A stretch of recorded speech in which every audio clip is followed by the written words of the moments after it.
In the fall of 1784, a man stood in Richmond holding a small piece of paper, and that piece of paper was the most valuable thing he owned, because it was nearly the only thing he was allowed to own. The war was over. America had won. The British had recognized the independence of the United States.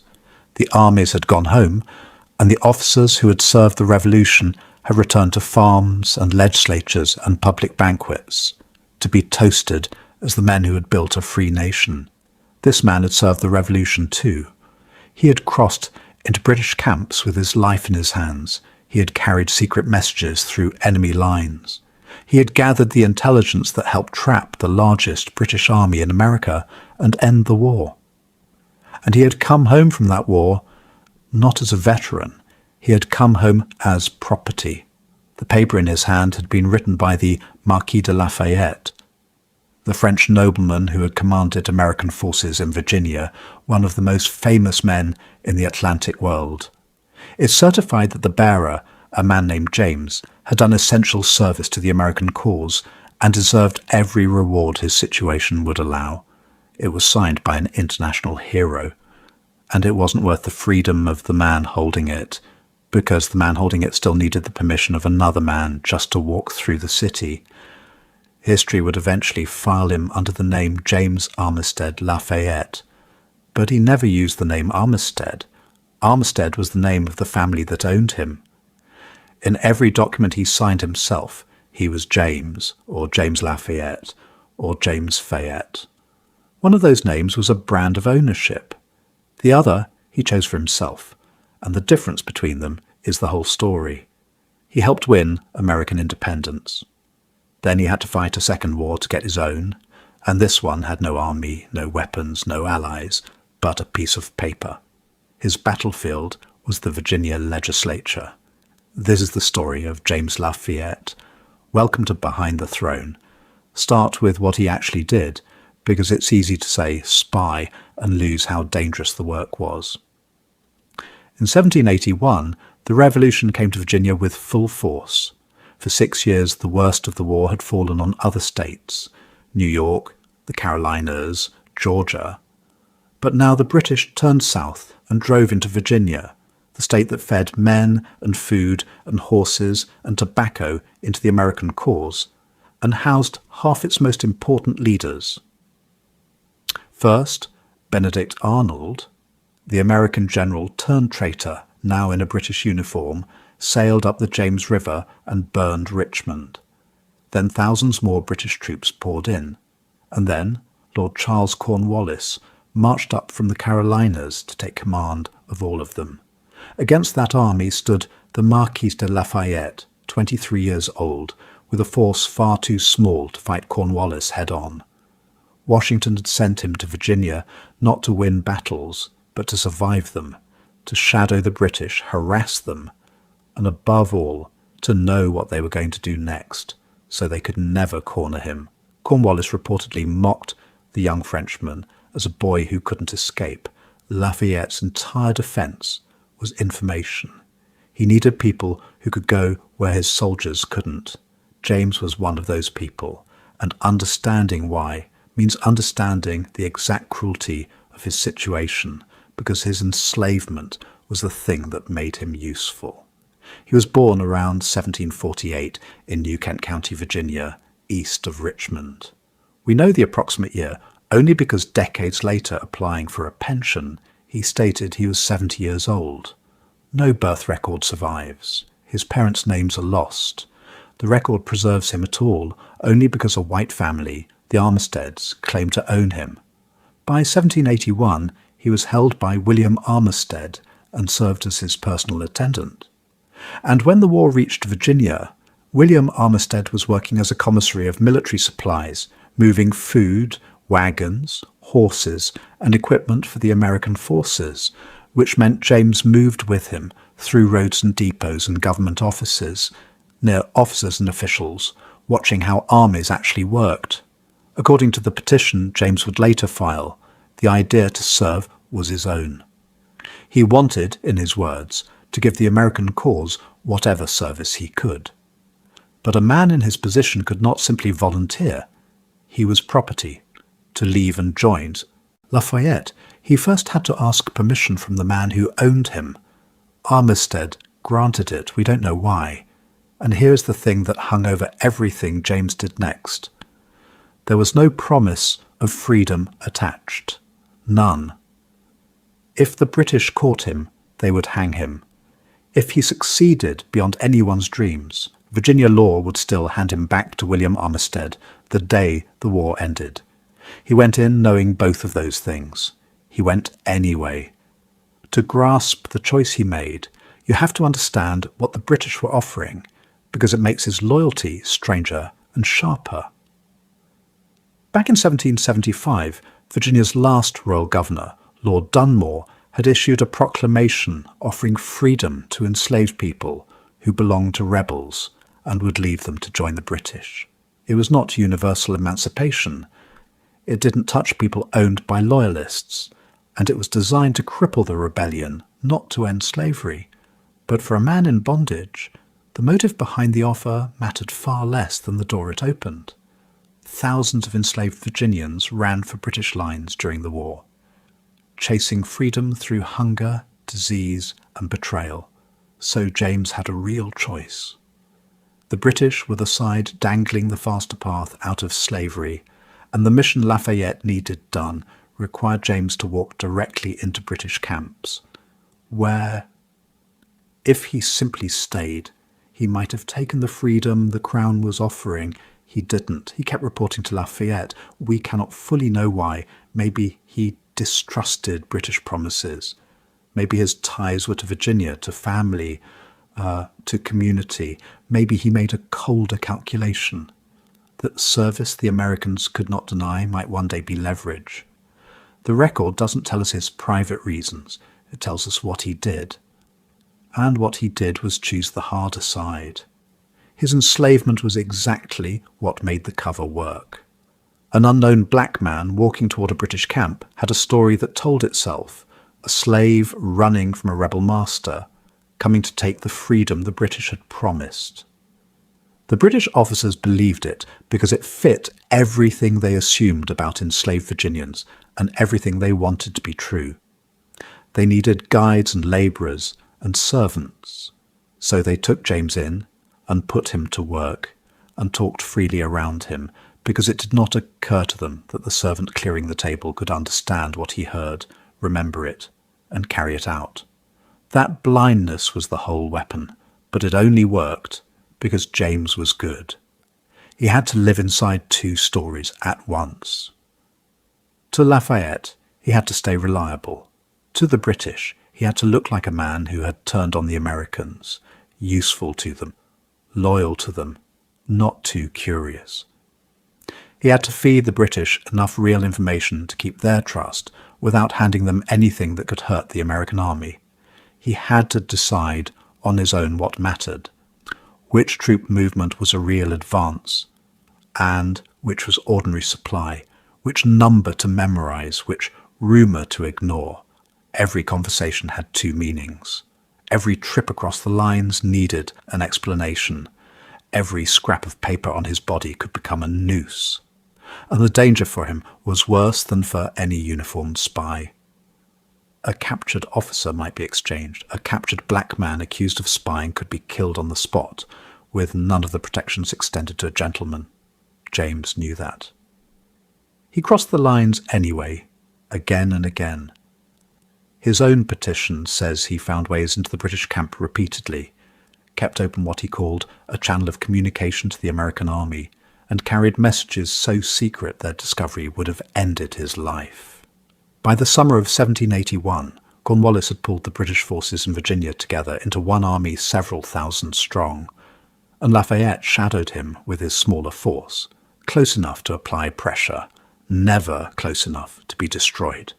Information was what kept that distance survivable, and then Cornwallis made the move that decided the war. Under orders to secure a deep water port for the Royal Navy, he pulled his whole army onto a peninsula to a little tobacco port called Yorktown and began to dig in. It was a fatal position if the Americans could see it for what it was.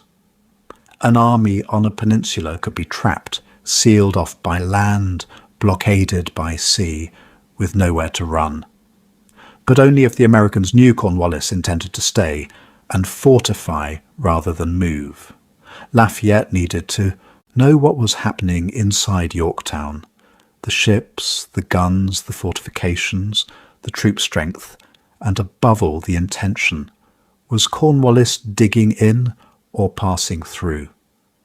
The reports that came out of the British lines described exactly that. Ships in the river, defences going up, thousands of troops, earthworks rising around the town.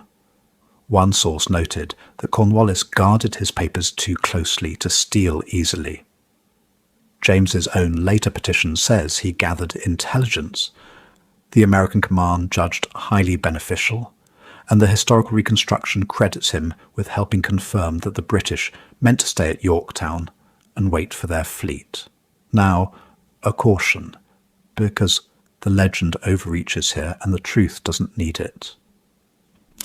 You will hear it said that a single message from James sent Washington marching south and won the war.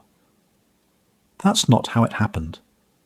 The trap at Yorktown was built from many hands: French naval strategy, the fleet of Admiral de Grasse sailing for the Chesapeake, the secret march of Washington's and Rochambeau's armies, and intelligence from many sources, of which James was one. He did not win the campaign alone. No spy ever does. But reliable eyes inside British territory helped confirm the conditions that made the trap possible. And James was one of the pairs of eyes. Here is how the trap closed. Far to the north, Washington and the French General Rochambeau had been eyeing an attack on British-held New York. Then word came that Admiral de Grasse was sailing a powerful French fleet toward the Chesapeake. That single fact rewrote the map. If the French controlled the bay, Cornwallis could not escape by sea and could not be reinforced. So Washington and Rochambeau made a feint at New York to fool the British, then marched their armies hundreds of miles south in secret. De Grasse entered the Chesapeake and fought off the British Navy at the Battle of the Capes, and Cornwallis, dug into his peninsula, waiting for a fleet that would never come, was sealed in. Lafayette's small army had helped keep the British in Virginia. Intelligence had helped track them there. French ships closed the water. Washington and Rochambeau closed the land. It was a chain, and James was one of its hidden links. On the 28th of September, 1781, the combined American and French armies marched on Yorktown and began to dig. For 3 weeks, the siege ground the British down, trenches creeping closer, artillery firing day and night until the British guns fell silent one by one and the ships in the river burned. Cornwallis tried to escape across the river. A storm scattered the attempt. He waited for rescue from New York. It did not come in time. On the 17th of October, a drummer boy appeared on the British works, and beside him an officer with a white flag. 2 days later, the British army marched out and laid down its weapons. Cornwallis claimed illness and did not come. He sent another officer to surrender his sword. It was the victory that broke Britain's will to keep fighting in America, and it made independence all but certain. There's a story that at the surrender James was standing near Lafayette when Cornwallis passed, and recognized him, recognized the man who had waited on him at his own headquarters, and understood in that instant that he'd been played. The anecdote is old and unverifiable, and it survives because it gives the story the perfect ending, the great general seeing the spy at last, the disguise falling away. History rarely wraps up that neatly. James's real victory was quieter and better. The British army surrendered without ever knowing the full shape of the network that had watched it. He didn't need the confrontation. A spy's finest achievement is walking out of the enemy's camp before anyone realizes what he took. Then the war ended, and James went home to William Armistead. That's the sentence the whole story turns on. The American army didn't need him anymore. The British camps were gone. The messages were delivered. The intelligence had done its work. and Virginia law still called him property. So the man who had crossed enemy lines under sentence of death went back to being another man's labourer. Look at the exact shape of the betrayal. During the war, American officers had trusted James to slip into an enemy army and make judgments that lives depended on. After the war, the state would not trust him to own his own body. The revolution had recognized his intelligence when it needed intelligence. Peace recognized his enslavers' property claim. He had been a man when they needed his mind, and became a thing again when the danger passed. And then it got worse, in a way that is almost unbelievable. In 1783, Virginia passed a law freeing enslaved men who had served in the Revolution. It sounds like exactly the door James needed. Men who fought for American liberty, the principle went, should not be dragged back into bondage. But the law had a specific shape. It freed enslaved men who had served as soldiers, who had been issued a musket and stood in a line under their own name. James had done none of that. His entire value had depended on not appearing to be an American soldier. He had served through disguise, in secret, precisely so no one would know what he was. So the law freed the men whose service had been visible, and left out the man whose service had been invisible by design. The state had used the secrecy of his work to win a war, and then used that same secrecy to deny him the freedom it handed to others. He was too good a spy to qualify as a soldier. James did not accept that. In 1784, William Armistead travelled to Richmond as a member of Virginia's House of Delegates, and James went with him as his attendant. And by chance, the Marquis de Lafayette was in the city too. 3 years after Yorktown, the Frenchman had come back to America to be celebrated as a living symbol of the alliance that beat the British, met everywhere by crowds and banquets. Somewhere in Richmond, James found him. Lafayette had not forgotten. On the 21st of November, 1784, he sat down and wrote the testimonial that would become the single most important document in James's life. It certified that the bearer, James, had done essential services while Lafayette commanded in Virginia, that his intelligence had been industriously collected and most faithfully delivered, and that he deserved every reward his situation would permit. It was short. It gave away no operational detail, but it did the one thing James could never do for himself. It put the word of a famous white general behind the claim that a black enslaved man had served the American cause, and that his service had mattered. And notice the phrase that even Lafayette could not get past: every reward his situation would permit.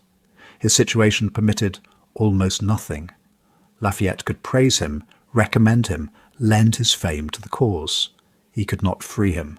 Under Virginia law, James belonged to William Armistead, and no French general's signature could change that. The decision belonged to the same political system that had just spent a war profiting from James's courage. 2 weeks later, James took that testimonial and petitioned the Virginia General Assembly for his freedom. The legislature sent it to a committee. Then the session ended before the committee reported. Nothing passed. No freedom came. To the lawmakers, it was a procedural footnote. To James, it meant going back to slavery. He had survived British camps and secured the endorsement of one of the most famous soldiers alive, and the legislature simply let his petition expire in a drawer. A war could be won in a season. A petition from an enslaved man could vanish into procedure. He waited nearly 2 years and tried again. On the 30th of November 1786, he filed a second petition, and this one survives. It was written in the formal, third-person language the legislature expected, and it made an argument, not a plea. It laid out that he had entered Lafayette's service, with Armistead's permission, that he had gone into the British camp repeatedly at the peril of his life, that he had kept open a channel to the American army, that he had carried secret messages whose discovery would have killed him, and then it asked Virginia to recognize that service by making him free. But even this petition had to bow to the system. It was challenging, because James also asked that his enslaver be compensated, paid out of public money for the loss of the human being the law considered his property. Sit with what that means. The Virginia legislature could more easily imagine paying a white man for the loss of James than imagine that the white man had never had the right to own him in the first place. James's freedom had to be structured as a purchase so that no slaveholder would be out of pocket. That was the price of the possible. This time, it worked. The act the General Assembly passed repeated the facts of his service, declared his request reasonable, ordered that his value be assessed and paid to William Armistead, and then declared that James would from then on enjoy his freedom as fully as if he had been born free. The House passed it on Christmas Day, 1786. The Senate followed on the 1st of January, 1787. After risking his life for a country, being handed back to slavery by it, watching his first petition die, and coming back to argue a second, James was legally free. It was a victory, and it was an indictment, and it was both at the same time. Virginia did not free James, because the Revolution's ideals naturally reached him. It freed him through a special law written for one man. His freedom required a famous white officer to vouch for him, legislators to rule his courage exceptional, and the public treasury to buy out his owner. The whole apparatus treated liberty not as his birthright, but as a reward so extraordinary it needed its own act of law. He had helped defeat an empire. To gain authority over his own body, he still needed a vote to go his way. And it's right here that he did the thing that gives him his name. A free man now, James took a surname. And he did not take Armistead, the name of the family that had owned him. He took Lafayette, the name of the man who had recognized his work. In his own signatures, he most often wrote it James Fayette. Later, historians wedged Armistead back into the middle, and that's the name the textbooks use.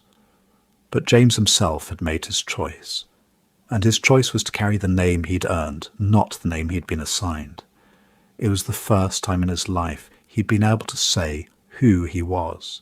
Freedom changed his legal condition. It could not give him back the decades slavery had taken.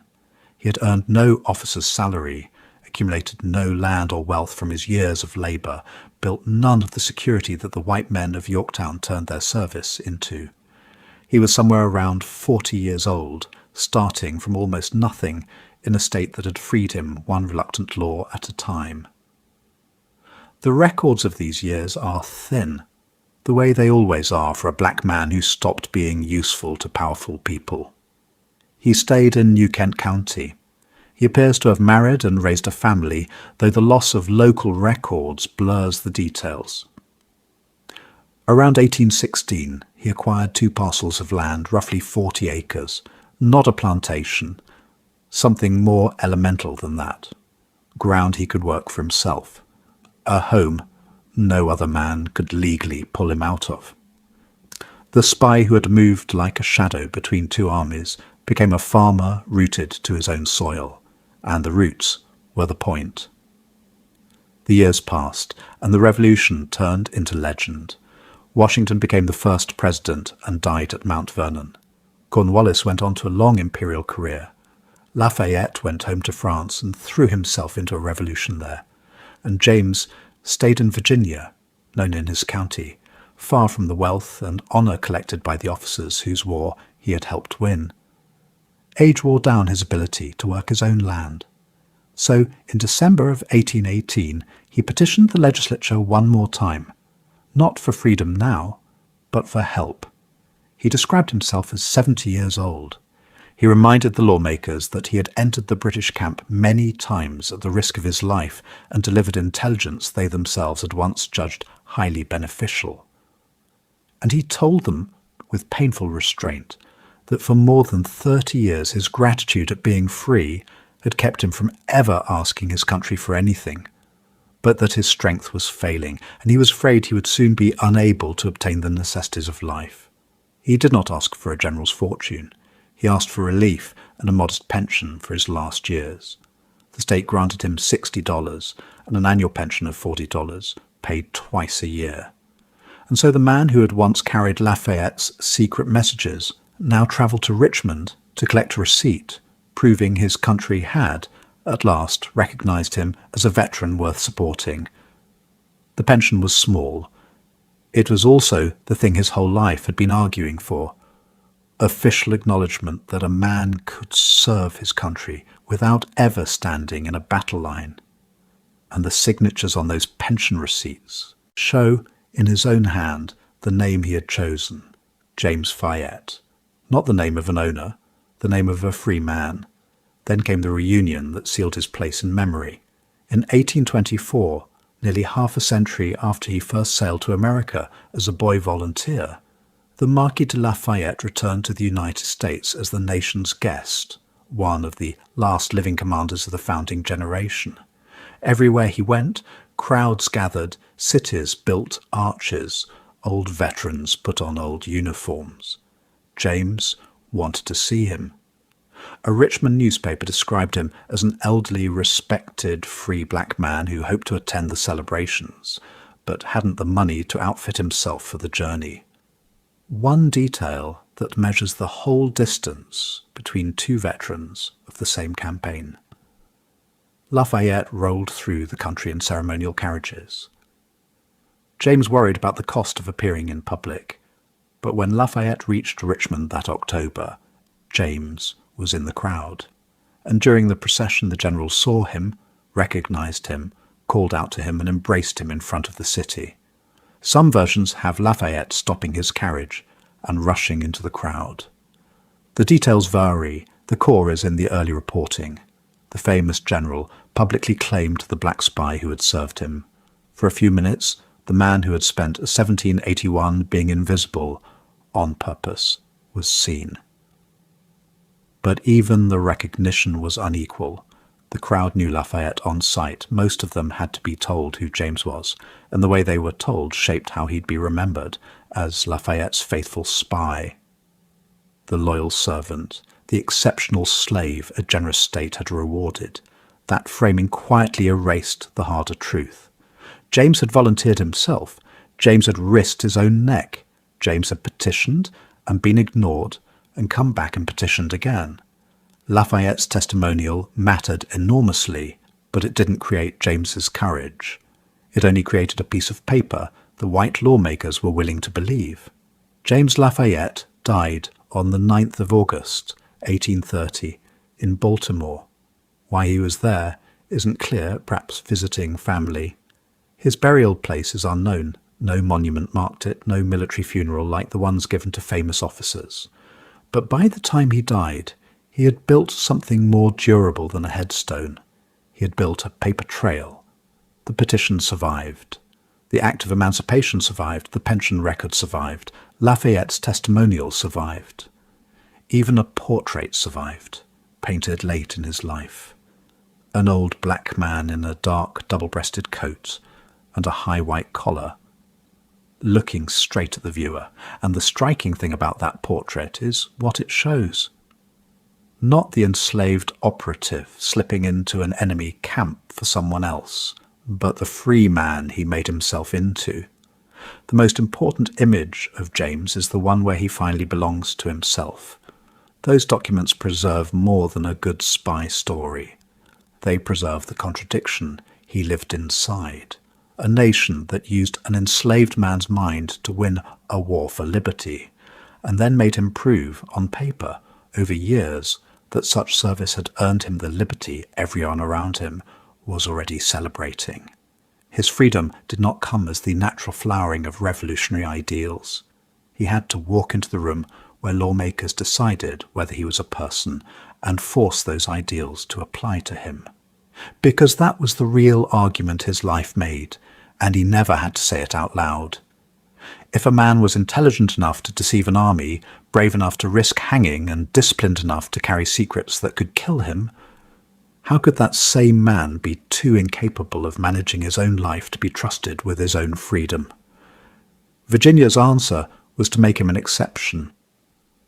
James could go free because his service was extraordinary, which let the system leave everything else exactly as it was. One man's courage got rewarded so that the deeper question never had to be answered. The United States won its independence at Yorktown. James Lafayette did not, not that day. The surrender freed a nation from an empire. It did not free the spy who helped make the surrender happen. For that, he needed a second victory, and it came with no artillery and no cheering crowd, and no enemy general's sword. It came as a petition, a testimonial, an act of the assembly, and a name a man chose for himself after a lifetime of wearing someone else's. The revolution gave America its freedom. James Lafayette had to make America give him his.